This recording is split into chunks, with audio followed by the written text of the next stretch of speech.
Olha, eu nunca imaginei que as palavras mais dolorosas que eu ouviria na vida sairiam da boca do filho que criei com tanto amor.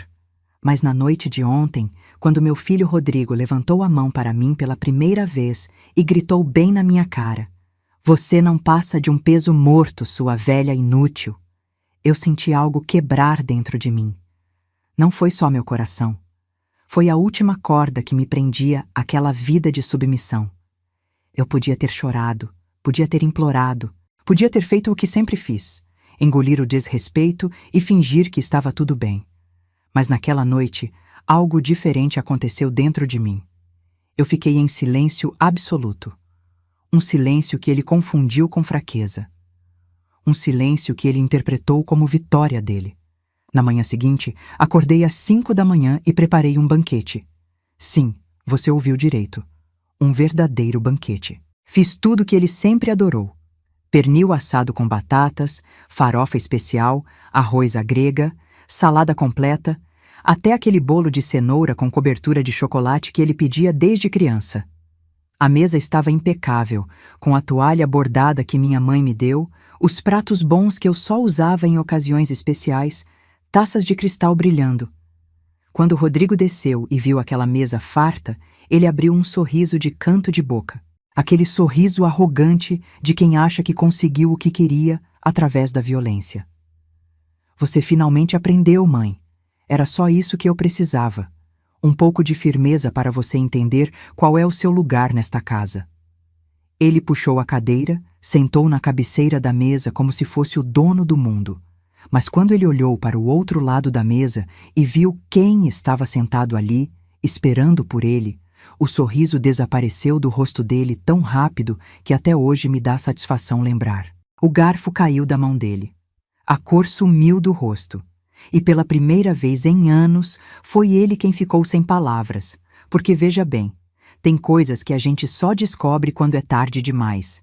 E meu filho estava prestes a descobrir que a velha inútil que ele humilhou não era tão indefesa quanto ele imaginava. Nem um pouco. Segue minha história até o final e comenta de onde você está me ouvindo. Adoro conhecer cada pessoa que acompanha o canal. E não se esquece de se inscrever para mais histórias como essa. Porque o que aconteceu naquela manhã foi só o começo da maior virada de mesa que meu filho jamais poderia imaginar. Meu nome é Helena, tenho 62 anos e durante 35 anos eu dediquei cada minuto da minha vida para construir uma família que eu achava que seria meu porto seguro. Mas a vida tem dessas ironias cruéis, não é mesmo? A gente planta amor e às vezes colhe ingratidão. Eu me casei aos 24 anos com o Paulo, um homem trabalhador, honesto, mas que sempre teve aquele jeitão durão de quem não demonstra muito afeto. 3 anos depois nasceu o Rodrigo, meu filho único. E quando digo que aquele menino era minha vida inteira, não é exagero não. Era realmente tudo para mim. O Paulo trabalhava como gerente numa distribuidora de bebidas.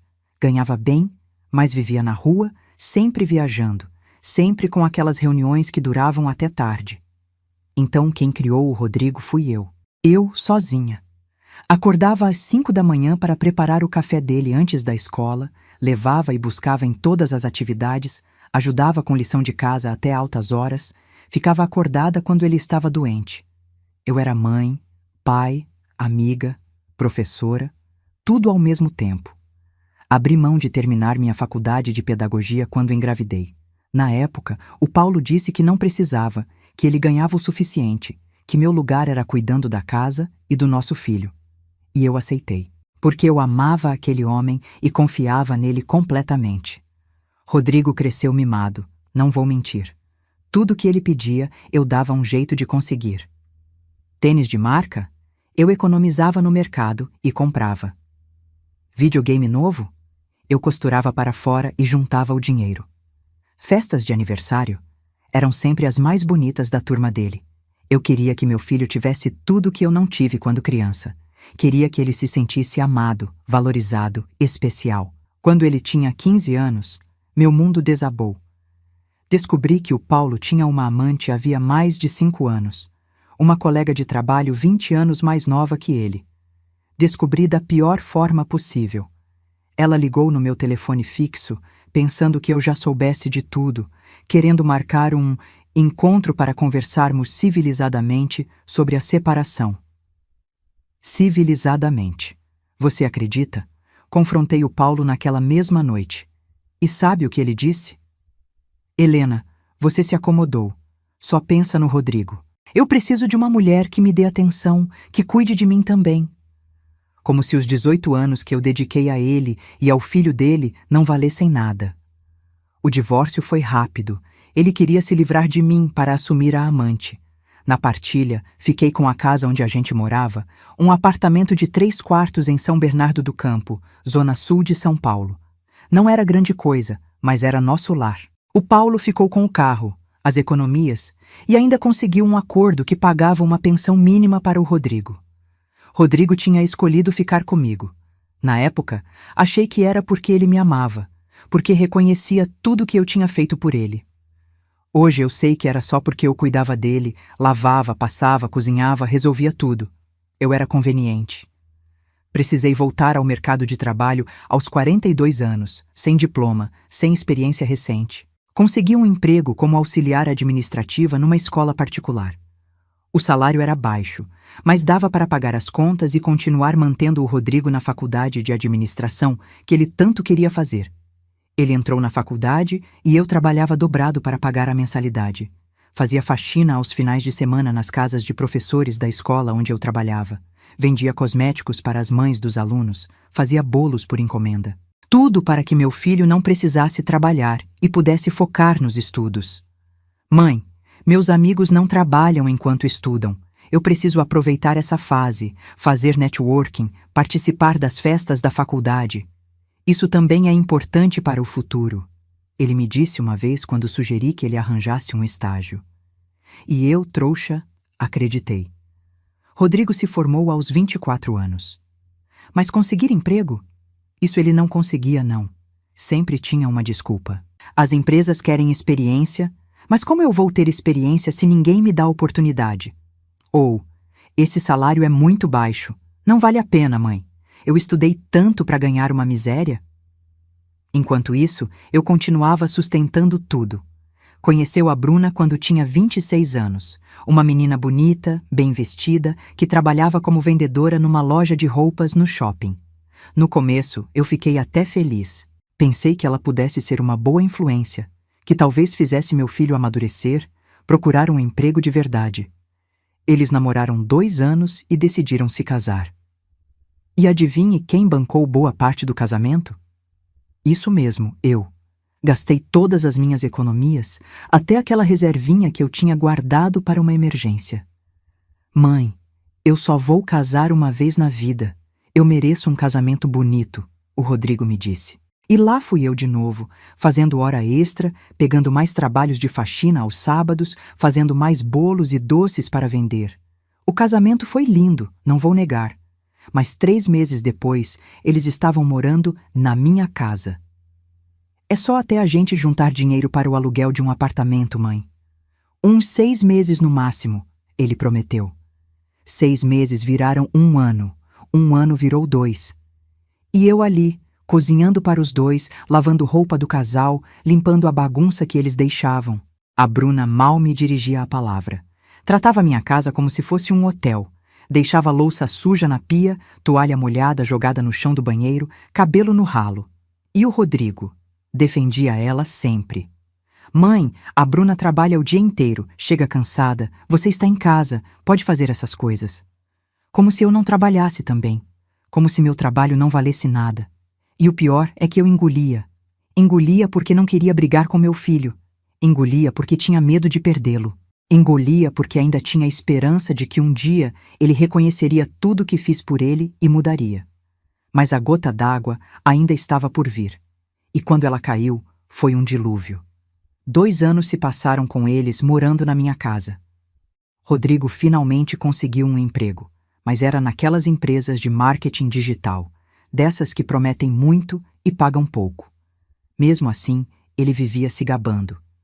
Mãe, eu sou coordenador de projetos. Tenho 5 pessoas no meu time. Coordenador que ganhava R$ 2.500 por mês e não contribuía com 1 centavo sequer para as despesas da casa. Eu continuava pagando água, luz, internet, mercado, tudo. E quando eu pedia, com o maior jeitinho do mundo, se ele não poderia ajudar, nem que fosse com uma parte, sabe o que ele dizia? Mãe, eu e a Bruna estamos juntando dinheiro para nosso apartamento. Se eu ficar gastando aqui, nunca vamos sair. Você quer que a gente saia daqui ou não? A Bruna tinha piorado muito. Ela nem fingia mais educação. Teve um dia que cheguei do trabalho, cansada. Eram quase 8 da noite. Eu tinha feito faxina depois do expediente na escola e minhas costas estavam doendo horrores. Quando entrei em casa, a pia estava entupida de louça suja do café da manhã e do almoço deles. Comecei a lavar, porque se eu não lavasse, ninguém ia lavar. A Bruna estava no sofá, pintando as unhas, vendo uma série na televisão. Nem olhou para mim. Quando terminei, fui fazer comida. Fiz arroz, feijão, bife acebolado e uma saladinha. Pus a mesa e chamei os dois.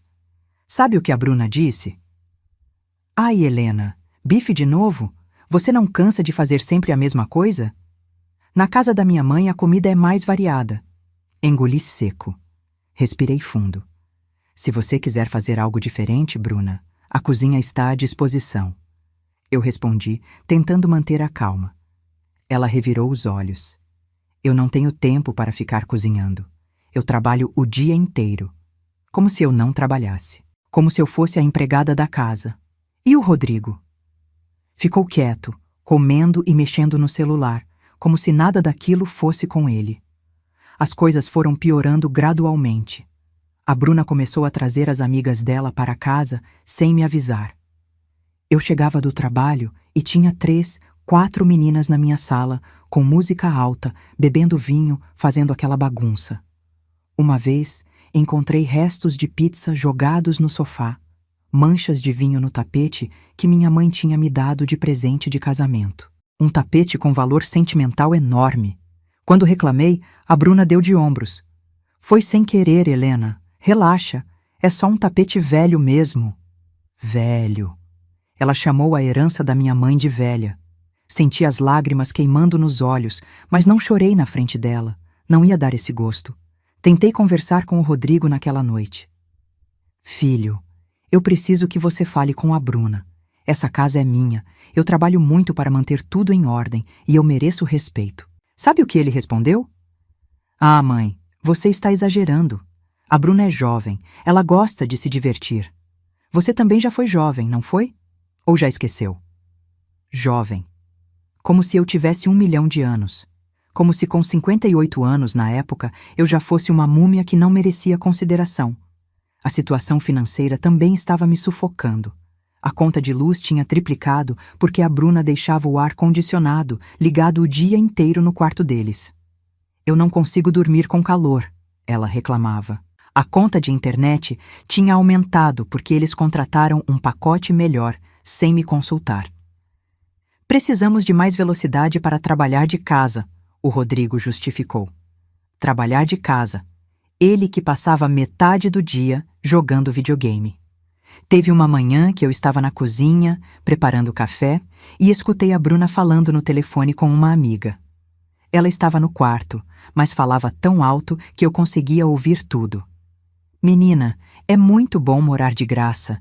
A sogra paga tudo e ainda cozinha e limpa. É praticamente um hotel 5 estrelas, só que sem luxo. Estamos economizando tanto que até o final do ano vamos conseguir dar entrada num apartamento. Meu coração apertou. Eu não era a mãe do Rodrigo. Eu era a conveniência deles, a empregada gratuita, a otária que bancava tudo. Mas eu ainda não tinha coragem de enfrentar. Ainda tinha aquela esperança boba de que se eu continuasse sendo boa, compreensiva, um dia eles reconheceriam meu valor. 3 meses depois, descobri que eu ia ser avó. A Bruna estava grávida. E sabe como eu descobri? Não foi o Rodrigo que me contou com carinho. Não foi a Bruna que sentou comigo para dar a notícia. Eu escutei os dois conversando na sala, comemorando, e quando entrei para parabenizá-los, a Bruna disse: Ah, você ouviu? Bom, já que sabe, então já aviso. Vamos precisar do quarto de hóspedes para fazer o quarto do bebê. Você vai ter que tirar todas aquelas suas caixas de lá. Aquelas minhas caixas eram as lembranças da minha vida toda. Fotos, roupinhas do Rodrigo bebê, presentes que minha mãe tinha me dado, documentos importantes, tudo guardado com carinho naquele quarto. Mas, Bruna, aquelas coisas são importantes para mim. Onde eu vou guardar? Ela deu de ombros. Sei lá, Helena. Põe no seu quarto, ou joga fora. Você guarda tanta coisa inútil. Inútil. Minha história era inútil para ela. Durante a gravidez, a Bruna se tornou insuportável. Mandava em mim como se eu fosse uma empregada. Helena, estou com vontade de comer lasanha. Faz para o almoço? Ou, Helena, lava aquela blusa azul para mim que eu quero usar amanhã. Sempre no modo imperativo.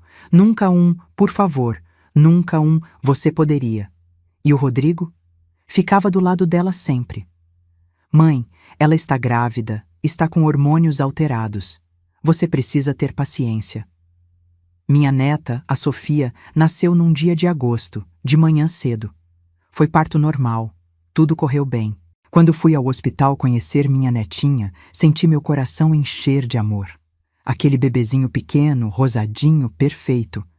Pensei que talvez aquela criança trouxesse a mudança que eu tanto esperava. Que ela amaciasse o coração do meu filho e da minha nora. Que ilusão! Quando a Bruna teve alta, 2 dias depois, voltaram para a minha casa. E aí começou o verdadeiro inferno. O bebê chorava de madrugada. E adivinha quem tinha que acordar para ajudar? Eu, porque a Bruna precisava descansar e o Rodrigo tinha que trabalhar no dia seguinte. Eu acordava 3, 4 vezes por noite. Preparava a mamadeira, trocava fralda, ninava a Sofia. De manhã, ia trabalhar sem ter dormido direito. Voltava correndo no horário de almoço para ajudar a Bruna. E à noite, o ciclo recomeçava. Mãe, você é a avó. É sua obrigação ajudar com sua neta. O Rodrigo tinha a cara de pau de dizer quando reclamei que estava exausta. Obrigação. Cuidar da filha deles era minha obrigação. Mas eles não tinham obrigação nenhuma de contribuir com as despesas, de me ajudar em casa, de me tratar com respeito. Comecei a ter problemas de saúde. Pressão alta, dores nas costas constantes, insônia. Fui ao médico e ele me disse que eu estava no limite do esgotamento. A senhora precisa descansar, diminuir o ritmo, senão vai acabar tendo algo mais sério. Ele alertou.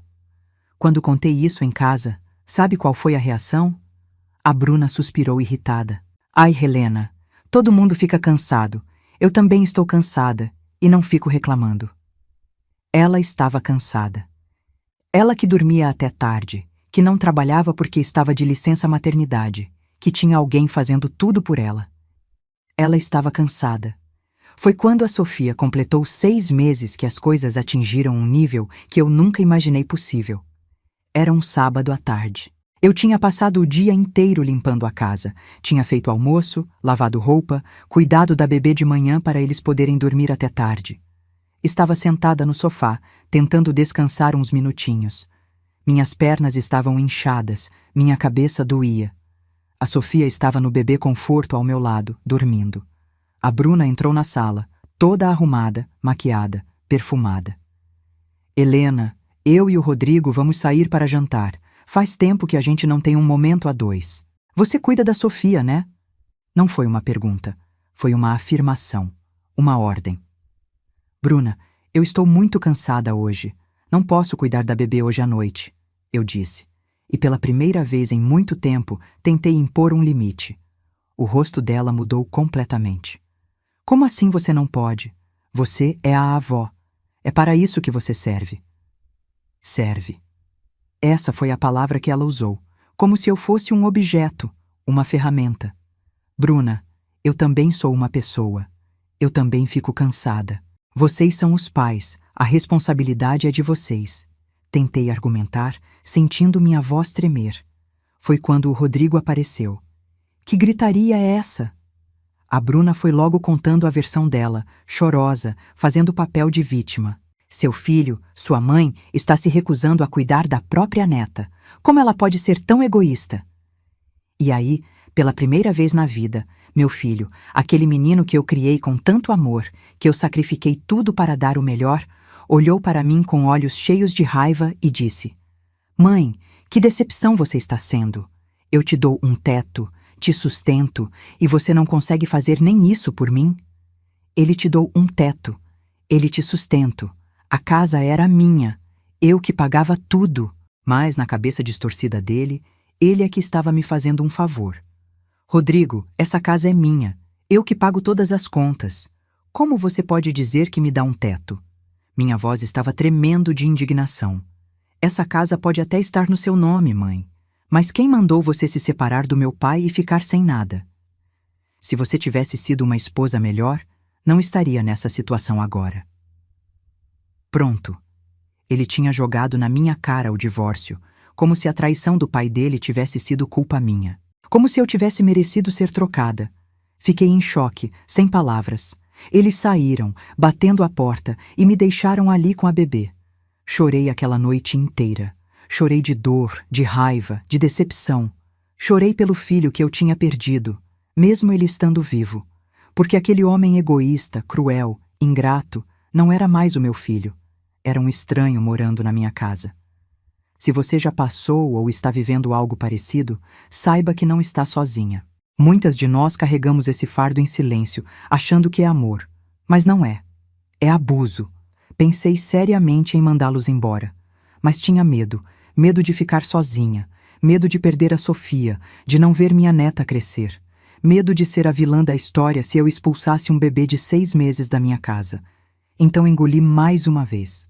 Mais uma humilhação. Mais um desrespeito. Mas alguma coisa dentro de mim tinha começado a rachar. Uma rachadura pequena ainda, mas que crescia um pouquinho a cada dia.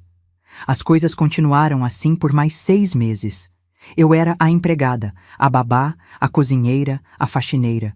Tudo em uma pessoa só. E eles? Eles eram os patrões que não pagavam salário. Pior que patrões, na verdade. Porque pelo menos patrões a gente pode mandar para o inferno e pedir demissão. Mas teve um dia que mudou tudo. Um dia que eu nunca vou esquecer. Era uma terça-feira de março. Fazia um calor insuportável em São Paulo. Eu tinha voltado do trabalho, tinha passado no mercado, carregado sacolas pesadas no ônibus lotado. Meus pés estavam inchados, minhas costas doíam, eu estava suando. Cheguei em casa e encontrei a sala destruída. A Sofia tinha derrubado um pote de suco na mesa de centro, e o líquido tinha escorrido para o chão, manchando meu tapete. Brinquedos espalhados por todo lado. A pia cheia de louça suja. E onde estavam o Rodrigo e a Bruna? No quarto deles, com a porta fechada, ar-condicionado ligado, assistindo filme. Comecei a limpar tudo, como sempre. Guardei as sacolas do mercado, limpei o tapete, juntei os brinquedos, lavei a louça. A Sofia estava no carrinho, chorando, provavelmente com fome. Preparei a papinha dela, dei de comer, dei banho, coloquei para dormir.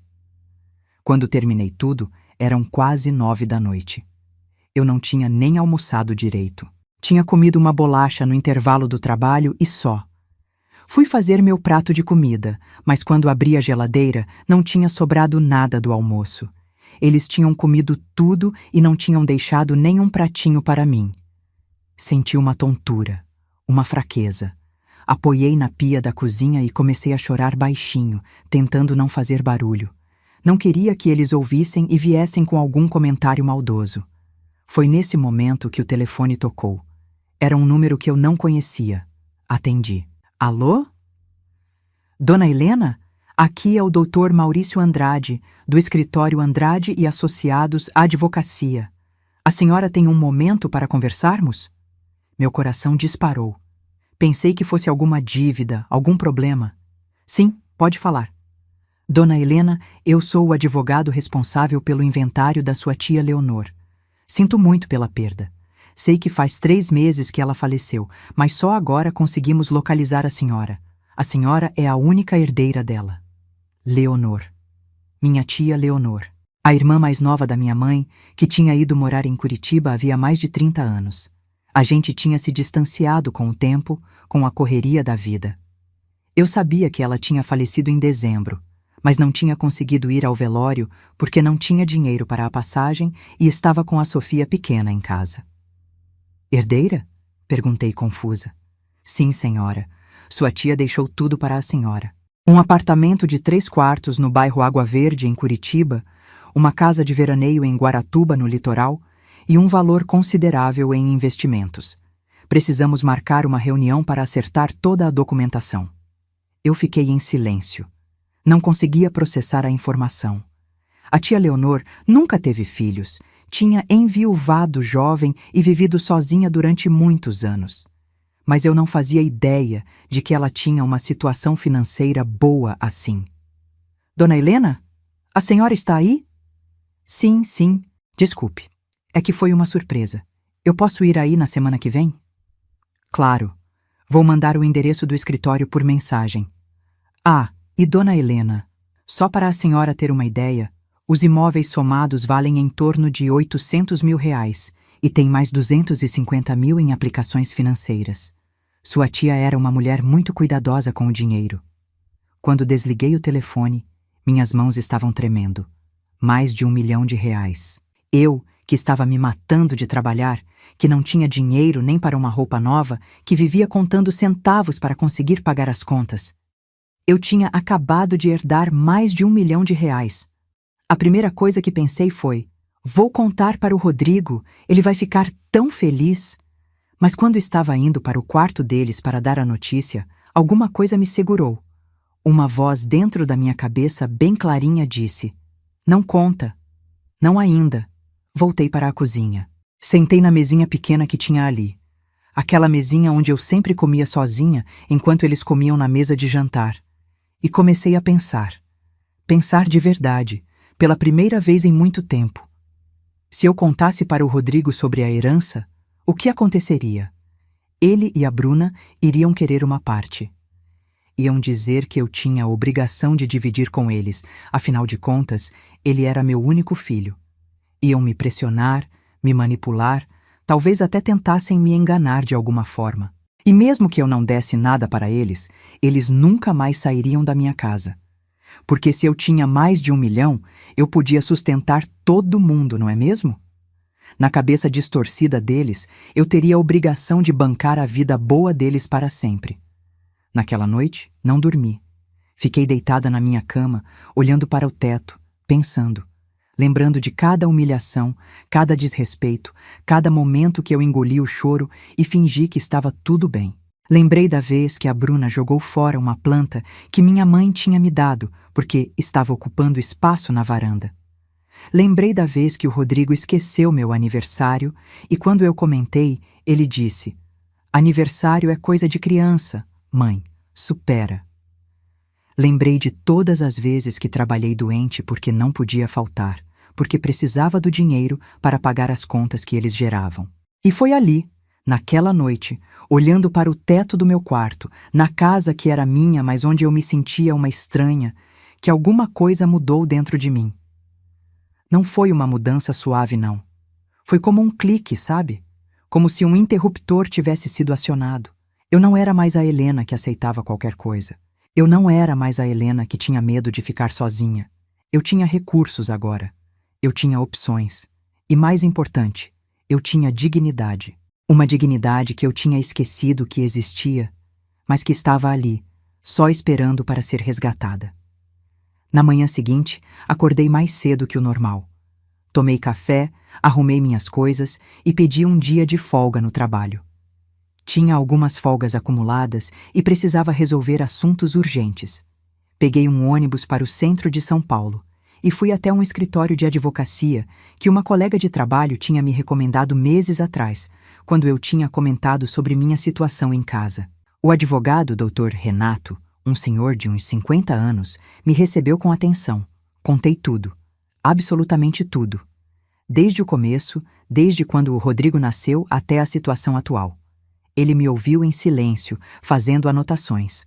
Quando terminei, ele tirou os óculos, limpou com um lenço e disse: Dona Helena, a senhora foi vítima de abuso financeiro e emocional. E possivelmente a senhora nem tinha percebido ainda, mas ontem, quando seu filho levantou a mão para a senhora... Como assim levantou a mão? Eu interrompi. A senhora mencionou que ele fez um gesto agressivo quando vocês discutiram sobre cuidar da bebê. Eu tinha mencionado isso mesmo. Na época, achei que não era nada demais, mas o Dr. Renato estava certo. O Rodrigo tinha levantado o dedo na minha cara. Tinha chegado perto de mim de forma ameaçadora. Eu tinha normalizado aquilo, mas era abuso sim. Dona Helena, a casa está no nome da senhora, correto? Sim. E eles não pagam absolutamente nada? Nada. Então a senhora tem todo o direito de despejá-los. Mas vamos fazer isso da forma certa, pela lei. E sobre a herança que a senhora recebeu, eles não têm direito a 1 centavo sequer. A herança é da senhora e de mais ninguém. Não deixe ninguém fazer a senhora achar que deve dividir isso. Saí do escritório com um plano claro, detalhado, perfeito. O doutor Renato ia preparar toda a documentação necessária, ia me orientar sobre como proceder, e dentro de 1 mês minha vida ia mudar completamente. Mas até lá, eu precisava agir como se nada tivesse mudado. Precisava continuar sendo a Helena submissa, a Helena que aceitava tudo, a Helena que eles pisoteavam, porque a vingança não é um prato que se come quente.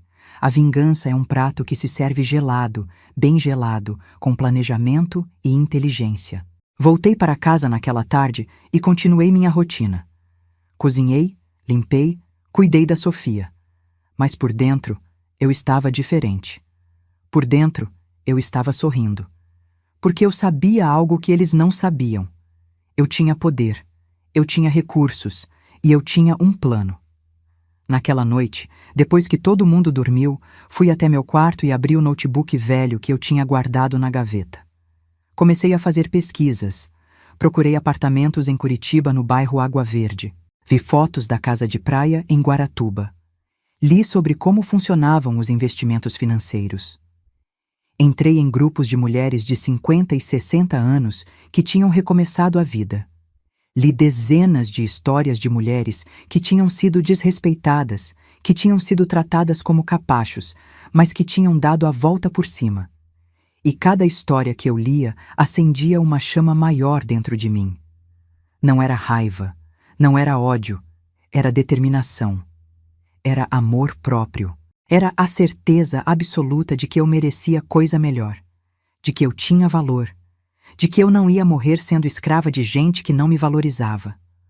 Os dias seguintes foram os mais difíceis, porque eu sabia o que estava por vir, mas tinha que fingir que estava tudo normal. Tinha que engolir as ofensas, as ordens, os desrespeitos, mas agora com um objetivo em mente. Cada vez que a Bruna me tratava como empregada, eu sorria por dentro e pensava: aproveita enquanto dura. Cada vez que o Rodrigo me ignorava ou falava comigo com desdém, eu pensava: você vai ver. 2 semanas depois da ligação do Dr. Maurício, viajei para Curitiba. Disse que ia visitar uma prima doente. Passei 3 dias lá, resolvi toda a papelada da herança, conheci os imóveis, conversei com um corretor de imóveis sobre como proceder. O apartamento da tia Leonor era lindo, claro, espaçoso, em um prédio com portaria 24 horas, piscina, salão de festas. Tinha 3 quartos, 2 banheiros, uma cozinha grande, uma varanda gostosa com vista para o parque. Já estava mobiliado, com os móveis da minha tia. Precisava de alguns ajustes, de uma pintura nova, mas nada muito complicado. A casa de praia também era maravilhosa. Ficava a 3 quadras da praia, tinha 2 quartos, uma área de churrasqueira, um quintal com árvores frutíferas. Dava para alugar por temporada e ter uma renda extra boa. Decidi que ia morar no apartamento em Curitiba. Era um recomeço total. Cidade nova, vida nova, longe de tudo que me fazia mal. Quando voltei para São Paulo, o Rodrigo nem perguntou como tinha sido a viagem. A Bruna nem levantou os olhos do celular quando entrei em casa. Mas eu não me importei, porque eu estava contando os dias. O Dr. Renato finalizou toda a documentação, preparou a notificação de despejo, organizou todos os comprovantes de que a casa era minha e de que eles não contribuíam com absolutamente nada. Estava tudo pronto. Marcamos a data. Seria na última sexta-feira de abril. E para tornar o momento ainda mais especial, eu planejei cada detalhe daquele dia. Porque se eu ia encerrar aquele ciclo de humilhação, ia fazer do jeito certo, do meu jeito. A última semana de abril foi a mais longa e, ao mesmo tempo, a mais interessante da minha vida. Porque eu estava vivendo uma vida dupla. De dia, era a Helena de sempre, a capacho, a empregada, a que aceitava tudo calada. Mas por dentro, eu era outra pessoa completamente. Eu era a Helena que tinha um plano. A Helena que sabia exatamente o que ia acontecer. O Dr. Renato tinha me orientado sobre cada passo. A notificação de despejo estava pronta, com prazo de 30 dias para eles saírem da minha casa. Mas eu não ia simplesmente entregar o papel e pronto. Não. Eu queria que eles sentissem uma fração do que eu senti durante todos esses anos. Comecei a me preparar em segredo. Todas as noites, depois que eles dormiam, eu separava minhas coisas mais importantes. Documentos, fotos, objetos com valor sentimental. Guardava tudo em caixas que eu escondia no depósito do prédio onde uma vizinha, Dona Carmen, guardava algumas coisas para mim. Ela era a única pessoa que sabia de tudo e tinha me apoiado desde o começo. Helena, você está fazendo a coisa certa. Esse menino e essa moça precisam aprender o que é responsabilidade. Ela me dizia sempre que nos encontrávamos no corredor. Durante aquela semana, eu observei tudo com outros olhos. Via o Rodrigo chegando tarde do trabalho, jogando as coisas no sofá, esperando que eu pegasse. Via a Bruna deixando a Sofia chorando no berço enquanto ela ficava no celular, esperando que eu fosse acudir. Via os dois rindo, conversando, felizes, enquanto eu era tratada como mobília. Teve um dia que eu estava lavando louça e escutei os dois conversando na sala. Eles não sabiam que eu estava ali, ou simplesmente não se importavam. Bru, quando a gente for comprar nosso apartamento, não quero que seja perto da minha mãe não, viu? Já basta ter que aguentar ela aqui todo dia, o Rodrigo disse. A Bruna riu. Amor, relaxa. A gente vai para bem longe. Quanto mais longe, melhor. Aí ela não vai poder aparecer toda hora para dar palpite na criação da Sofia. É verdade. E, sinceramente, ela já cumpriu o papel dela, sabe? Nos ajudou a economizar, cuidou da bebê. Quando a gente sair daqui, ela que se vire. Vida é dela. Ela que se vire. Depois de tudo que eu fiz. Depois de uma vida inteira de sacrifício. Ela que se vire. Respirei fundo, terminei de lavar a louça e fui para o meu quarto. Não chorei, não senti raiva. Senti uma paz estranha. A paz de quem sabe que está fazendo a coisa certa. A paz de quem sabe que a justiça está chegando. Na quarta-feira daquela semana, liguei para o meu chefe na escola e pedi demissão. Ele ficou surpreso, tentou me convencer a ficar, mas eu expliquei que estava de mudança para outra cidade, que era uma oportunidade nova na minha vida. Ele entendeu e me liberou na mesma semana, pagando todas minhas verbas rescisórias. Naquela noite, o Rodrigo comentou durante o jantar. Mãe, você está diferente esses dias, mais quieta. Está tudo bem? Olhei para ele e sorri. Está tudo ótimo, filho. Só estou cansada do trabalho, mas está tudo bem. Ele deu de ombros e voltou a mexer no celular. Não se importava de verdade. Era só uma pergunta automática, daquelas que a gente faz por educação, sem realmente querer saber a resposta. Na quinta-feira, transferi todo o dinheiro da herança para uma conta nova que abri em um banco diferente. Cancelei todos os meus cartões antigos. Organizei para que no dia 1º de maio, todas as contas da casa, água, luz, internet, gás, fossem transferidas para o nome do Rodrigo. Ele ia receber as faturas no endereço dele, mas só descobriria isso quando fossem vencendo. Também conversei com o síndico do prédio, seu Ademar, um senhor muito gente boa que sempre foi gentil comigo.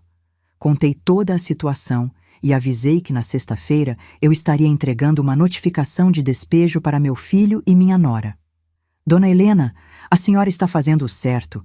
Eu vi a senhora carregando sacola de mercado, enquanto os dois ficavam aí de boa. Isso não é jeito de tratar mãe, não, ele disse, indignado. E então chegou a sexta-feira. O dia D. Acordei às 5 da manhã, como sempre. Mas naquele dia era diferente. Tomei um banho demorado, me arrumei com uma roupa bonita que eu tinha guardada há anos e nunca tinha usado. Passei maquiagem, coisa que eu não fazia há meses. Olhei no espelho e vi a Helena que eu tinha sido antes de me perder naquela vida de submissão. Fui até a cozinha e comecei a cozinhar. Mas não foi comida simples, não. Eu preparei um verdadeiro banquete. Coloquei a carne de porco mais cara que encontrei no mercado ontem para marinar durante a noite. Acordei cedo e coloquei no forno. Fiz pernil assado com abacaxi, aquela receita que leva horas para ficar no ponto. Preparei arroz à grega, farofa completa com bacon, ovo, passas e castanhas. Fiz vinagrete fresquinho, batatas assadas com alecrim, salpicão caprichado. Para a sobremesa, fiz o bolo de cenoura com cobertura de chocolate que o Rodrigo adorava desde criança. E também uma pavlova de frutas vermelhas, aquela sobremesa difícil que eu só fazia em ocasiões muito especiais. A casa inteira ficou com um cheiro maravilhoso, cheiro de festa, de celebração, porque era uma celebração mesmo, a celebração da minha liberdade. Pus a mesa da sala de jantar. Não foi a mesinha simples de todo dia, não. Foi a mesa grande, com a toalha de linho bordada que minha mãe tinha feito à mão, que eu só usava no Natal. Coloquei os pratos bons, os talheres de prata que eram do meu casamento, as taças de cristal, guardanapos de tecido dobrados direitinho, um arranjo de flores amarelas no centro da mesa, velas decorativas nas laterais. Eram quase 11 horas da manhã quando terminei tudo. A mesa estava impecável, a comida estava perfeita e eu estava pronta. Foi quando escutei os passos do Rodrigo descendo a escada. Ele sempre acordava tarde nos finais de semana, lá pelas 10, 10:30. A Bruna vinha uns 20 minutos depois dele. Ele entrou na cozinha de chinelo, bermuda e camiseta amassada, esfregando os olhos. Quando viu a cozinha toda arrumada e sentiu o cheiro da comida, os olhos dele arregalaram. Mãe, o que é tudo isso? Bom dia, filho. Preparei um almoço especial hoje. Vai chamar a Bruna e a Sofia para a gente sentar à mesa. Respondi com a voz mais calma do mundo. Ele olhou para mim desconfiado. Especial por quê? Não é aniversário de ninguém. Não precisa ser aniversário para fazer uma comida gostosa para a família, não é? Vai lá, chama eles. Ele subiu, ainda confuso. Escutei ele conversando com a Bruna lá em cima, mas não consegui entender as palavras. Alguns minutos depois, os dois desceram. A Bruna estava com cara de sono, o cabelo jogado num coque bagunçado. Ela deu uma olhada na mesa e nas panelas no fogão e fez uma cara de desdém. Nossa, Helena, você exagerou, né? Para que tanta comida? Hoje é um dia especial, respondi simplesmente. O Rodrigo sentou na cabeceira da mesa, como sempre fazia. Aquele lugar que na verdade era do Paulo quando éramos casados, que depois virou dele, como se fosse direito adquirido. A Bruna sentou ao lado dele, com a Sofia no colo. Comecei a servir. Coloquei as travessas na mesa, ofereci cada prato. Eles se serviram fartamente, como sempre. Rodrigo pegou um pedaço enorme de pernil, encheu o prato de farofa, arroz, batata. A Bruna fez o mesmo. Dei a primeira colherada na boca da Sofia, que estava no cadeirão ao lado da mesa. A bebê sorriu para mim, toda dengosa, e meu coração apertou um pouquinho. Porque eu amava aquela criança, mesmo sabendo que ia me afastar dela.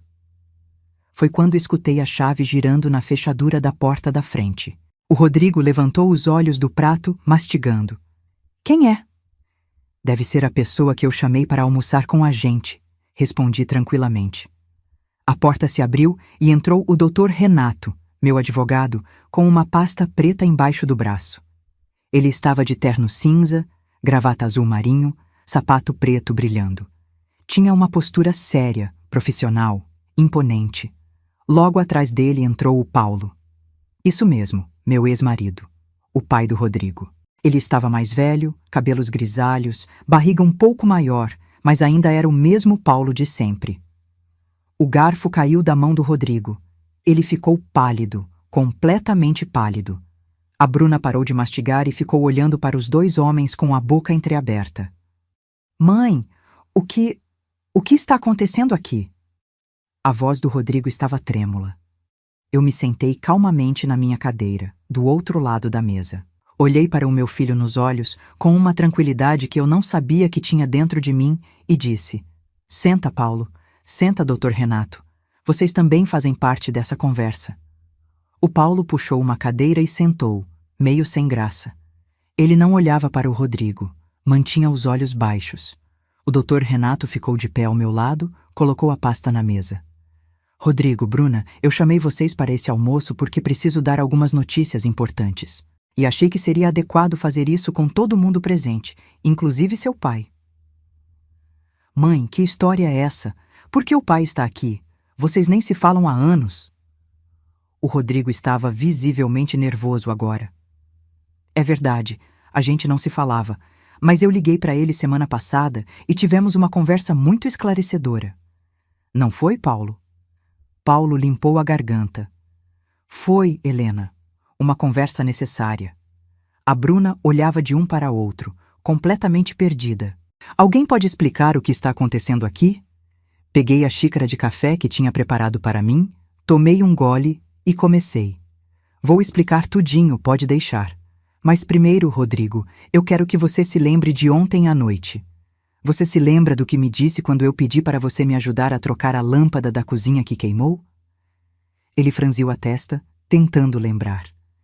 Eu vi o momento exato em que a memória voltou, e ele ficou com a expressão ainda mais desconfortável.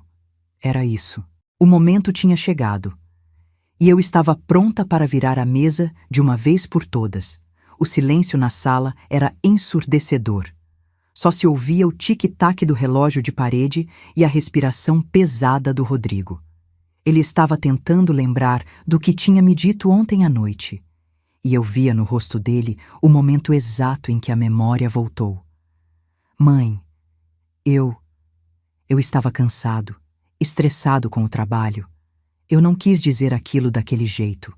Não quis dizer de que jeito, Rodrigo? Quando você gritou na minha cara que eu era um peso morto? Quando você disse, e vou repetir exatamente as suas palavras, você não passa de um peso morto, sua velha inútil. A gente te dá um teto, te sustenta e você não consegue nem trocar uma lâmpada sozinha? Para que você serve, afinal? A Bruna engoliu seco. O Paulo fechou os olhos, respirou fundo. O Dr. Renato permaneceu impassível, profissional. E sabe o que aconteceu depois disso, Rodrigo? Você levantou a mão para mim. Fez um movimento como se fosse me empurrar. Não chegou a me tocar, mas o gesto estava lá. Pela primeira vez na vida, meu filho me ameaçou fisicamente. Mãe, eu não ia te bater. Eu só estava gesticulando, eu estava nervoso. Nervoso, repeti a palavra devagar. Você estava nervoso porque eu, depois de trabalhar o dia inteiro, chegar em casa, cozinhar, limpar, cuidar da sua filha, ainda tive a audácia de pedir que você trocasse uma lâmpada. Uma simples lâmpada. Fiz uma pausa, tomei outro gole de café. Estava calma, assustadoramente calma. Mas sabe, Rodrigo, eu agradeço aquele momento. De verdade. Porque foi ali que eu percebi que tinha chegado no fundo do poço. Ali eu entendi que se eu não fizesse alguma coisa, ia morrer sendo escrava dentro da minha própria casa. Helena, olha, eu sei que eu e o Rodrigo erramos em algumas coisas, mas não precisa ser tão dramática. A Bruna tentou interferir, com aquela voz de quem está tentando minimizar a situação. Eu olhei para ela. Olhei fundo nos olhos dela. Bruna, eu não estou sendo dramática. Eu estou sendo realista. E, aliás, já que você mencionou, deixa eu te contar algumas coisas que você fez nesses 2 anos e meio morando na minha casa. Quer ouvir? Ela ficou quieta, mas eu vi o queixo dela tremer levemente. Você jogou fora a planta da minha mãe porque estava ocupando espaço. Você manchou o tapete que era a herança da minha família e disse que era só um tapete velho. Você convidava suas amigas para fazer festa aqui sem me avisar e me tratava como se eu fosse a empregada. Você deixava a Sofia chorando no berço, esperando que eu fosse acudir, enquanto você ficava no Instagram olhando a vida dos outros. Eu nunca deixei a Sofia chorando. Você está inventando isso. Ela tentou se defender, mas a voz saiu esganiçada. Bruna, eu tenho gravações de áudio da bebê chorando por 20, 30 minutos enquanto você estava no quarto com o Rodrigo, porta fechada, assistindo série. Gravações que eu fiz porque achei que um dia poderia precisar delas como prova. E adivinha? Eu estava certa. O rosto dela ficou vermelho. Você me gravou? Isso é invasão de privacidade. O Dr. Renato interveio com voz firme. Na verdade, não é. A dona Helena estava na casa dela, que é de propriedade exclusiva dela, e tem todo o direito de fazer gravações de áudio, principalmente quando há indícios de negligência infantil. Negligência infantil. As palavras caíram como uma bomba. Eu nunca negligenciei minha filha. A Bruna estava quase gritando agora. Não? Então me explica aquele dia que você esqueceu a Sofia no carro por 40 minutos, porque estava no salão fazendo as unhas. Lembra? Eu que estava passando na rua, vi a bebê chorando desesperada dentro do carro, no calor, e tive que ligar para você 10 vezes até você atender. Silêncio. A Bruna não tinha resposta para aquilo. Voltei minha atenção para o Rodrigo. E você, meu filho? Você que eu criei com tanto amor, tanto carinho, tanto sacrifício. Você se tornou uma pessoa que eu não reconheço. Você se acha no direito de me humilhar, de me ofender, de me tratar como lixo. E sabe por quê? Porque eu deixei. Porque eu fui tolerante demais. Porque eu achei que era amor, mas não era. Era fraqueza. Mãe, olha, eu sei que eu errei. Eu admito. Mas a gente pode conversar sobre isso, pode melhorar. Eu prometo que vou mudar. Ele tentou usar aquela voz de menino arrependido que sempre funcionava comigo. Mas não dessa vez. Rodrigo, você tem 35 anos. Você está dizendo que vai mudar há uma década. Ah, mãe, quando eu terminar a faculdade, eu vou conseguir um emprego bom e vou te ajudar. Ah, mãe, quando eu casar, eu vou amadurecer. Ah, mãe, quando eu tiver um filho, eu vou entender o que você fez por mim. E cadê essa mudança? Cadê esse amadurecimento? Ele abriu a boca para responder, mas eu levantei a mão. Não. Dessa vez você vai me ouvir até o final. Durante 35 anos, eu abri mão de tudo por você. Abri mão da minha faculdade, da minha carreira, dos meus sonhos. Trabalhei em 2, 3 empregos ao mesmo tempo para te dar o melhor. Paguei sua faculdade inteira enquanto você aproveitava a vida.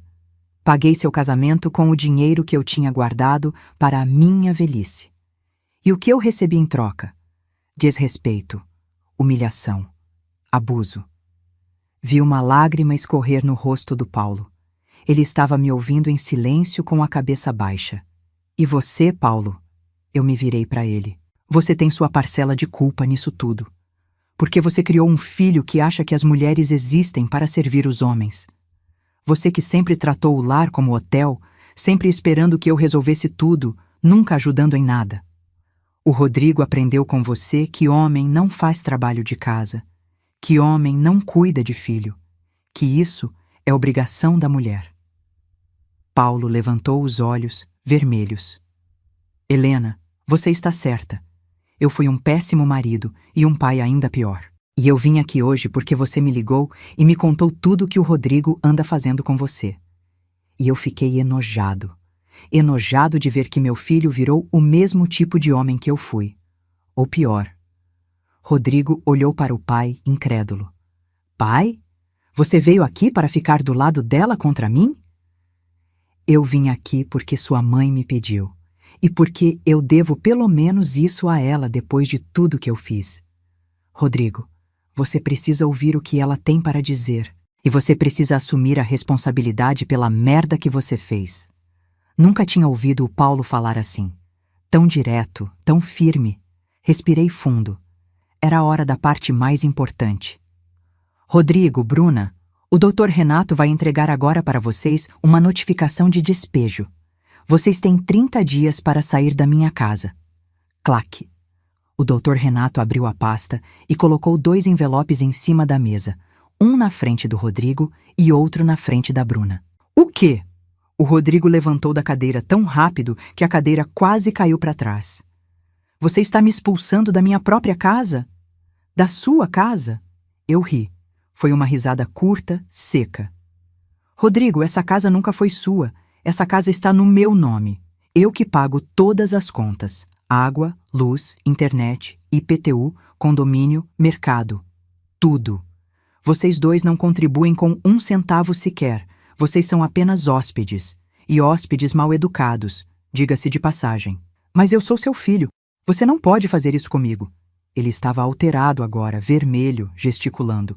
Posso sim, e estou fazendo. A notificação está dentro da lei. O Dr. Renato pode explicar melhor os detalhes legais, mas basicamente vocês têm 30 dias para arrumar outro lugar para morar. A Bruna abriu o envelope com as mãos tremendo. Começou a ler o documento. Quando chegou no final, ela olhou para mim com olhos arregalados. Helena, como a gente vai pagar aluguel? A gente não tem dinheiro guardado. E isso é problema meu? Vocês moraram de graça na minha casa durante 2 anos e meio. 2 anos e meio. Se vocês não economizaram dinheiro nesse tempo todo, o problema é de vocês, não meu. Mãe, espera. A gente pode resolver isso. Rodrigo tentou se acalmar, tentou usar uma voz racional. Olha, eu prometo que a partir de agora eu vou te dar R$ 500 por mês para ajudar nas despesas. E eu vou tratar você melhor, com mais respeito. Eu prometo. Só não faz isso com a gente. R$ 500. Ele estava me oferecendo R$ 500 por mês como se fosse um favor. Rodrigo, as contas dessa casa somam em média R$ 2.500 por mês. Fora o mercado, que dá mais uns 1.500. Você está me oferecendo R$ 500 como se fosse muita coisa. Você ganha 2.500 no seu emprego. A Bruna ganha 1.900 como vendedora. Vocês juntos ganham mais de R$ 4.000. E você acha que 500 é uma contribuição justa? Ele ficou sem palavras. E outra coisa. Eu não quero o seu dinheiro. Não mais. Eu não quero nada de vocês. Eu só quero que vocês saiam da minha vida e me deixem em paz. Mas a Sofia? Você vai abandonar sua neta? A Bruna usou a carta que ela achava que era infalível. E aquilo doeu. Doeu muito. Porque eu amava a Sofia. Amava aquela criança com todo o meu coração. Mas eu sabia que se eu fraquejasse agora, ia ficar presa naquele ciclo para sempre. Eu não estou abandonando a Sofia. Eu estou me afastando de vocês, que são tóxicos para mim. Se vocês quiserem, depois que se mudarem, depois que arrumarem a vida de vocês, eu posso visitar a Sofia em horários combinados. Mas enquanto ela estiver sob o teto de vocês e vocês continuarem sendo essas pessoas horríveis, eu preciso me proteger. Você é uma egoísta. Você só pensa em você mesma, a Bruna gritou. Eu me levantei da cadeira. Olhei para ela com uma tranquilidade assustadora e disse: egoísta? Eu que dediquei 35 anos da minha vida para servir os outros? Eu que trabalhei até a exaustão para dar conforto para vocês? Eu sou a egoísta? Não, Bruna. Egoísta é você que morou de graça na minha casa, comeu da minha comida, usou da minha energia elétrica, da minha água, da minha internet e ainda teve a cara de pau de me tratar como empregada. Egoísta é o Rodrigo que viu a mãe dele trabalhando feito condenada e nunca moveu um dedo para ajudar. Eu não sou egoísta. Eu estou aprendendo a ter amor próprio, e isso é diferente. O Dr. Renato pegou mais um documento da pasta. Dona Helena, quer que eu entregue o resto agora ou prefere esperar? Pode entregar. Eles vão descobrir de qualquer jeito. Ele colocou outro envelope na mesa. A partir do dia 1º de maio, ou seja, segunda-feira que vem, todas as contas dessa casa, água, luz, internet, telefone, gás, estarão no nome do Sr. Rodrigo. As faturas começarão a chegar no endereço dele. A dona Helena já providenciou a transferência de titularidade de todos os serviços. Como assim? Rodrigo pegou o envelope e abriu desesperado. Mas eu nem autorizei isso. Não precisa de autorização sua. A casa é da dona Helena. Ela pode colocar as contas no nome de quem ela quiser. E como vocês ainda vão morar aqui por 30 dias, é justo que vocês paguem pelas contas que vocês geram. Eu não vou conseguir pagar tudo isso. Meu salário não dá. Então vocês vão ter que aprender a economizar. Desligar o ar-condicionado que fica ligado 24 horas. Tomar banhos mais curtos. Desligar as luzes quando sair do cômodo. Coisas que eu sempre pedi para vocês fazerem e vocês nunca ligaram. A Bruna começou a chorar. Um choro desesperado, dramático. Helena, pelo amor de Deus, a gente não tem para onde ir. Eu tenho um bebê de 1 ano. E você acha que eu não pensei nisso? Vocês têm 30 dias, um mês inteiro. Dá tempo de procurar um apartamento para alugar, dar entrada, fazer mudança. Tem gente que é despejada com uma semana de aviso. Vocês estão tendo um mês. Um mês que eu estou dando por pura generosidade, porque eu não precisava dar prazo nenhum. O Rodrigo sentou novamente na cadeira, com a cabeça entre as mãos. Estava em estado de choque. Ele realmente achava que aquilo nunca ia acontecer, que eu ia aceitar tudo para sempre.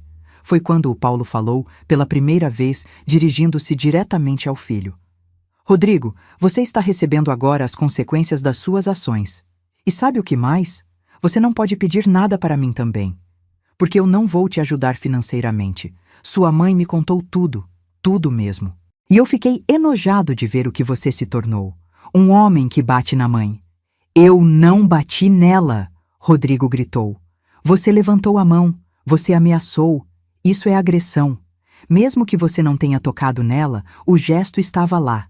E isso é algo que eu nunca fiz, por pior que eu tenha sido como marido. Eu nunca encostei um dedo na sua mãe. E ver meu filho fazendo isso? Isso me destruiu. Rodrigo estava chorando agora. Não era aquele choro de arrependimento verdadeiro. Era o choro de quem está percebendo que perdeu a mamata, que vai ter que assumir responsabilidade. E tem mais uma coisa, eu continuei. Eu me demi do meu emprego. Não trabalho mais na escola. E vocês devem estar se perguntando como eu vou me sustentar, não é? Afinal de contas, eu era só uma auxiliar administrativa que ganhava um salário miserável. Os dois me olharam com curiosidade misturada com raiva. Acontece que eu recebi uma herança da minha tia Leonor, que faleceu em dezembro, uma herança de mais de R$1 milhão entre imóveis e dinheiro em investimentos. O queixo do Rodrigo caiu, literalmente caiu. A Bruna arregalou os olhos tanto que eu achei que eles iam sair das órbitas. Isso mesmo, mais de R$1 milhão. E sim, esse dinheiro é exclusivamente meu. Herança não entra em partilha com filhos. Só entraria se eu morresse. Então podem tirar da cabeça qualquer ideia de que vocês têm direito a alguma coisa. Mãe, você tem mais de R$1 milhão e não me contou? A voz do Rodrigo estava cheia de indignação, como se eu é que devesse satisfação a ele. Por que eu contaria? Para você e a Bruna ficarem me pressionando, me manipulando, tentando tirar dinheiro de mim? Para vocês acharem que agora podem morar aqui para sempre porque eu tenho dinheiro? Não, obrigada. Eu aprendi a não confiar em vocês. Nós somos sua família. Você tem obrigação de nos ajudar. A Bruna praticamente gritou. Família? Família me respeita. Família me valoriza. Família me trata bem. Vocês não são minha família. Vocês são sanguessugas que encontraram um hospedeiro e se acomodaram. O Dr. Renato olhou para o relógio. Dona Helena, eu preciso ir. Tenho outro compromisso, mas está tudo encaminhado aqui. Qualquer dúvida sobre a notificação de despejo, vocês podem me ligar. Ele estendeu um cartão de visita para o Rodrigo, que nem se deu ao trabalho de pegar. Obrigada, Dr. Renato. O senhor foi essencial em tudo isso. Ele saiu. E ficamos ali. Eu, o Rodrigo, a Bruna, o Paulo e a Sofia, que estava quietinha no cadeirão, comendo umas bolachas, alheia a todo aquele drama. O Paulo se levantou também. Helena, eu vou indo. Mas antes quero te dizer uma coisa. Na frente do Rodrigo, ele se virou para o filho. Seu filho. Sua mãe é uma mulher incrível. Uma mulher que eu não soube valorizar. Uma mulher que merece tudo de melhor nessa vida. E você? Você está jogando fora a melhor pessoa que você poderia ter ao seu lado. Eu espero que um dia você amadureça e perceba isso. Mas eu duvido, porque você é igualzinho a mim. E eu levei uma vida inteira para perceber o lixo de ser humano que eu fui. E sem esperar resposta, o Paulo saiu. Fiquei ali parada, olhando para o Rodrigo e para a Bruna. Eles estavam em choque, tentando processar tudo. Vocês vão comer? Eu fiz toda essa comida, eu disse, apontando para a mesa ainda farta. Como você espera que eu coma agora? Rodrigo respondeu com raiva. Tanto faz para mim. Mas é a última refeição que eu faço para vocês. A partir de hoje, vocês cozinham para vocês. e limpam para vocês, e resolvem a vida de vocês, porque eu não sou mais a empregada de ninguém. Peguei meu prato, meu talher e fui comer na cozinha, sozinha, em paz. E pela primeira vez em décadas, a comida tinha gosto de liberdade. Os 30 dias seguintes foram os mais estranhos da minha vida. Rodrigo e Bruna continuaram morando na minha casa, mas era como se fôssemos 3 estranhos dividindo o mesmo espaço. Eles mal falavam comigo. Eu mal falava com eles. E estava tudo bem. Eu não cozinhava mais para eles. Não lavava mais as roupas deles. Não limpava a bagunça deles. Cada um cuidava de si. E sabe o que eu descobri? Que eu tinha muito mais tempo livre quando não estava servindo 2 pessoas adultas que tinham 2 braços e 2 pernas perfeitamente funcionais. Na primeira semana, a Bruna tentou me testar. Deixou uma pilha de roupa suja dela e do Rodrigo em cima da máquina de lavar, como sempre fazia, esperando que eu lavasse. A roupa ficou lá por 3 dias. No terceiro dia, ela reclamou. Helena, a máquina está cheia. Eu preciso lavar a roupa da Sofia. Eu olhei para ela e disse simplesmente, então tira a roupa que está lá e lava a da Sofia. E continuei tomando meu café. Ela ficou vermelha de raiva, mas tirou a roupa e lavou. Pela primeira vez em 2 anos e meio, ela operou a máquina de lavar sozinha. Foi quase cômico ver a confusão que ela fez, mas ela conseguiu. O Rodrigo também tentou seus joguinhos. Um dia ele me pediu para fazer aquela lasanha que ele adorava. Mãe, faz só mais uma vez? Eu estou com muita saudade. Rodrigo, você tem a receita no caderno que está na gaveta da cozinha. Pode fazer você mesmo. Mas eu não sei cozinhar. Então está na hora de aprender. Você tem 35 anos, filho. Não dá para passar a vida inteira dependendo de mulher para te alimentar. Ele não fez a lasanha. Pediu delivery. As contas começaram a chegar no nome dele. A primeira foi a conta de luz, quase R$ 500. Eu vi o desespero no rosto dele quando abriu o envelope. Mãe, R$ 500 de luz? Como pode? Ar-condicionado ligado dia e noite, Rodrigo. É caro. Sempre foi. Eu que pagava calada. Ele teve que tirar do cartão de crédito e, pela primeira vez, começou a desligar o ar-condicionado quando saía do quarto. A conta de internet veio em seguida, R$ 190 do pacote super rápido que eles tinham contratado sem me consultar. A cara dele foi impagável. Eu, enquanto isso, estava organizando minha nova vida. Tinha ido a Curitiba mais 2 vezes durante aquele mês para preparar o apartamento. Contrarei uma empresa de pintura. Escolhi cores claras e alegres para os cômodos. Comprei alguns móveis novos para complementar os da tia Leonor. Uma cama box nova para mim, porque eu merecia dormir numa cama confortável depois de décadas dormindo num colchão velho. Uma poltrona de leitura linda, amarela, que eu tinha visto numa loja e me apaixonei. Uma mesinha de centro de madeira de demolição. Plantas, muitas plantas, porque eu sempre amei plantas, mas nunca tinha tido tempo de cuidar delas direito. Minha vizinha e amiga, Dona Carmen, estava me ajudando com tudo. Ela tinha uma sobrinha que morava em Curitiba e que me deu várias dicas sobre a cidade, sobre os melhores mercados, as melhores padarias, os parques bonitos para caminhar. Helena, você vai amar Curitiba. É uma cidade linda, arborizada, organizada, e o pessoal é bem receptivo, ela me dizia, empolgada com a minha nova fase. Na terceira semana de maio, o Rodrigo e a Bruna ainda não tinham encontrado um apartamento para alugar.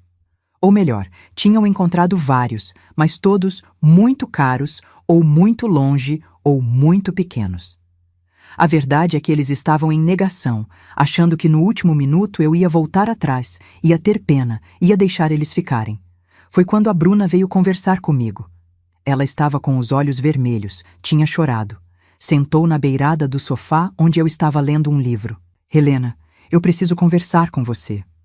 Levantei os olhos do livro. Pode falar. Eu queria pedir desculpas. Por tudo. Por ter te tratado mal, por ter sido ingrata, por não ter te valorizado. Eu estava errada.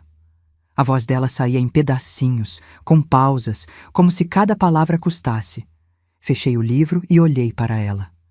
Bruna, Você está pedindo desculpas porque está realmente arrependida ou porque está desesperada? Ela abaixou a cabeça. Não respondeu. E aquele silêncio respondeu tudo. Olha, eu aceito suas desculpas, mas isso não muda nada. Vocês vão sair da minha casa na data combinada. Um pedido de desculpas não apaga 2 anos e meio de desrespeito e abuso. Mas e a Sofia? Você não sente falta dela? E aquilo foi um golpe baixo. Porque sim, eu sentia falta da minha neta. Sentia falta de dar banho nela, de fazer comidinha para ela, de ouvir as risadinhas dela. Mas eu sabia que se eu cedesse por causa da Sofia, ia ficar presa para sempre. Eu sinto falta da Sofia todos os dias, mas eu não posso sacrificar minha saúde mental e minha vida por causa de acesso a ela. Se vocês quiserem, depois que se mudarem e se estabilizarem, eu posso visitá-la. Mas tem que ser nos termos certos, com respeito, com horário combinado. E se a gente não deixar você ver ela? Olhei para ela com dureza. Aí vocês vão mostrar definitivamente que tipo de pessoas vocês são, que vocês usam uma criança inocente como moeda de troca. E eu vou aprender a viver com essa dor, porque já aprendi a viver com tantas outras. Ela saiu dali sem dizer mais nada. 2 dias depois, com 26 dias de prazo já decorridos, finalmente encontraram um apartamento. Eram 2 quartos num bairro mais distante, Capão Redondo, Zona Sul. O aluguel era R$ 1.200, mais 200 de condomínio. Tinham que dar 3 meses de caução mais o primeiro aluguel. Quase R$ 5.000 que eles não tinham. O Rodrigo veio falar comigo. Pela primeira vez em semanas, ele me procurou. Mãe, eu preciso de ajuda financeira. A gente encontrou um apartamento, mas precisa de R$ 5.000 para fechar o contrato. Você pode emprestar para a gente? A gente paga de volta, eu prometo. Respirei fundo. Aquele era o momento que eu sabia que ia chegar. O momento em que ele ia recorrer à última cartada. Pedir dinheiro. Rodrigo, quantos anos você tem? Mãe, não começa... Quantos anos você tem? Repeti, firme. 35. 35 anos. Você trabalha há quanto tempo? Há 3 anos nesse emprego atual. E em 3 anos você não conseguiu guardar R$ 5.000, nem um pouquinho por mês? Mesmo morando de graça, sem pagar conta nenhuma, você não conseguiu economizar? Ele ficou quieto. Rodrigo, a resposta é não. Eu não vou te emprestar dinheiro. Não porque eu não tenha, mas porque você precisa aprender a se virar sozinho. Você tem um emprego. A Bruna tem um emprego. Vocês têm condições de resolver isso. Como? A gente não tem esse dinheiro. Pede para o seu pai, pede para os pais da Bruna, pega um empréstimo no banco, vende alguma coisa, faz um bico. Sei lá, Rodrigo, dá um jeito, porque é isso que adultos fazem. Eles dão um jeito. Você está sendo cruel. Não, filho, eu estou sendo realista. Cruel foi o que vocês foram comigo durante todos esses anos. Eu estou apenas deixando vocês enfrentarem as consequências das escolhas de vocês. Ele saiu batendo a porta do quarto. No final, eles conseguiram o dinheiro. O Paulo, apesar de ter dito que não ia ajudar, acabou emprestando 3.000. Os pais da Bruna deram mais 2.000. E eles fecharam o contrato do apartamento. A mudança foi marcada para o último dia do prazo, uma sexta-feira. Eles contrataram um caminhão pequeno, daqueles de fretes, e passaram o dia inteiro levando as coisas deles. E não eram poucas coisas, não. Roupas, móveis que eles tinham comprado e colocado no quarto deles. Brinquedos da Sofia, utensílios de cozinha que eles tinham ganhado de presente no casamento. Eu fiquei no meu quarto a maior parte do dia. Não queria criar mais confusão, mais drama. Só queria que aquilo acabasse. Perto das 5 da tarde, quando já tinham levado tudo, o Rodrigo bateu na porta do meu quarto. Mãe, a gente vai indo. Está tudo no caminhão. Abri a porta. Ele estava ali com a Sofia no colo. A bebê sorriu para mim, estendeu os bracinhos. Meu coração partiu em 1000 pedaços. Peguei ela no colo, dei um beijo na testa dela, cheirei o cabelo dela. Vovó te ama muito, Sofia. Muito, muito mesmo. Não esquece disso nunca. Devolvi ela para o Rodrigo. Nossos olhos se encontraram. Eu vi que ele queria dizer alguma coisa, mas não sabia o quê, ou não tinha coragem. Rodrigo, Eu quero que você saiba uma coisa. Eu te amo. Sempre vou te amar, porque você é meu filho. Mas amar não significa aceitar ser maltratada. Eu espero que essa experiência te ensine alguma coisa, que te faça crescer, amadurecer, se tornar uma pessoa melhor. Por você e principalmente pela Sofia. Ele assentiu, com os olhos marejados. Mãe, eu sinto muito. Por tudo. Eu sei. Mas sinto muito não é suficiente. Atitudes é que contam. E você vai ter que provar através de atitudes que realmente mudou. A gente pode vir visitar? Posso trazer a Sofia para você ver? Pensei por um momento. Pode. Mas só depois que vocês se ajustarem na casa nova, depois que as coisas se acalmarem. E tem que ser combinado antes, com o horário marcado. Não é mais para aparecer aqui de surpresa, como se eu estivesse à disposição. Tudo bem, a gente combina direitinho. A Bruna apareceu atrás dele. Ela também estava com os olhos vermelhos. Helena, obrigada por ter nos dado um teto durante esse tempo. Eu sei que não demonstramos gratidão, mas... obrigada mesmo. Acenei com a cabeça. Não tinha muito o que dizer para ela. Eles foram embora. Ouvi o barulho do portão fechando, do caminhão ligando, do motor se afastando pela rua. E então, silêncio.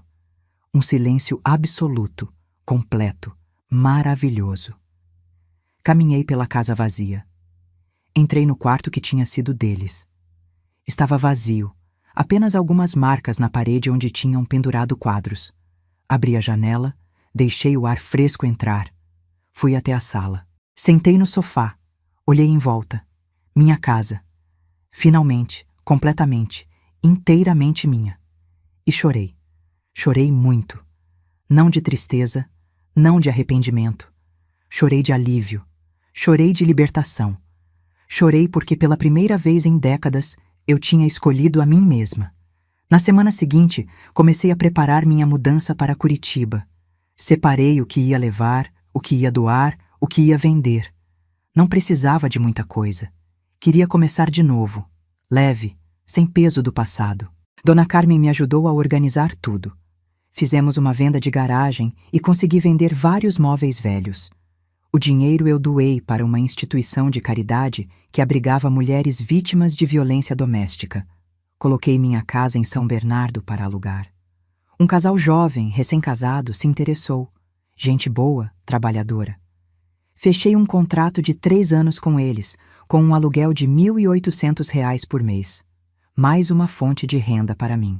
No dia da minha mudança para Curitiba, Dona Carmen fez questão de ir comigo. Ela tirou uma semana de folga do trabalho dela para me ajudar a me instalar na cidade nova. Quando entrei no apartamento da tia Leonor, que agora era meu apartamento, com as caixas, com meus pertences, tive uma sensação estranha e maravilhosa.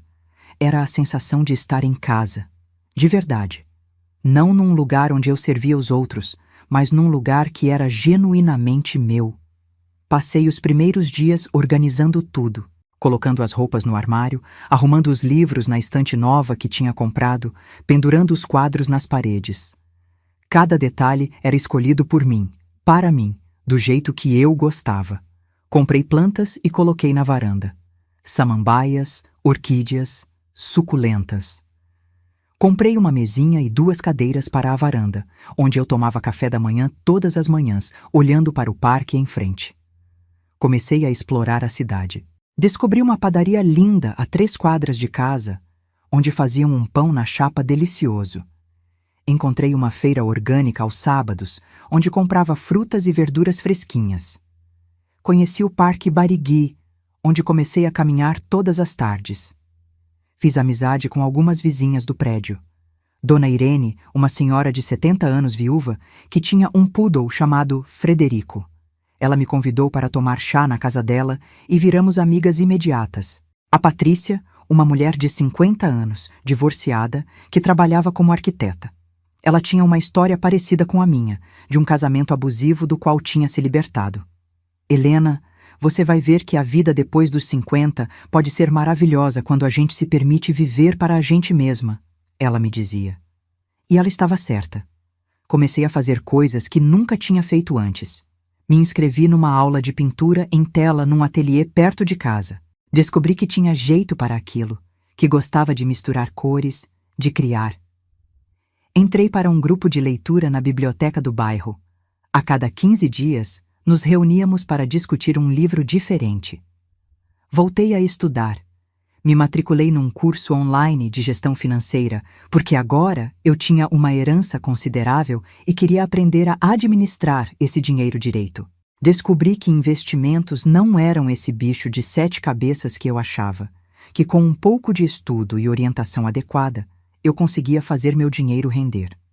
A casa de praia em Guaratuba eu decidi alugar por temporada. Contrarei uma imobiliária que cuidava de tudo para mim, e nos meses de verão, com as férias, a casa ficava sempre alugada. Era uma renda extra de 2, 3 mil reais por mês na alta temporada. 3 meses depois da minha mudança, o Rodrigo me ligou. Mãe, eu queria levar a Sofia para te visitar. Você tem um tempo na semana que vem? Combinamos um sábado à tarde. Pedi para ele vir sozinho, sem a Bruna. Ainda não estava pronta para receber ela na minha casa nova. Quando ele chegou com a Sofia, meu coração disparou. A bebê tinha crescido, estava maior, mais esperta. Ela hesitou quando me viu. Não me reconheceu na primeira olhada. Mas quando eu disse, Oi, Sofia, lembra da vovó? Ela sorriu. Passei a tarde inteira com ela. Brincamos, eu dei comida, contei histórias. O Rodrigo ficou sentado no sofá, observando, quieto. Na hora de ir embora, ele me disse: Mãe, as coisas estão difíceis. O apartamento é caro, as contas são altas, a gente mal está conseguindo sobreviver. Mas está sendo bom. Está sendo uma lição. Uma lição? De responsabilidade, de valorizar as coisas, de entender o quanto você fazia por nós e como a gente não te valorizava. Eu tô tentando ser uma pessoa melhor, mãe. Estou me esforçando de verdade. Não respondi imediatamente. Só olhei para ele. Queria acreditar, queria ver se era verdade ou só mais manipulação. Rodrigo, eu não preciso de palavras. Eu preciso de ações. Me mostra através de atitudes que você mudou. E aí, quem sabe, a gente reconstrói nossa relação. Mais devagar, com calma, com respeito. Ele acenou com a cabeça.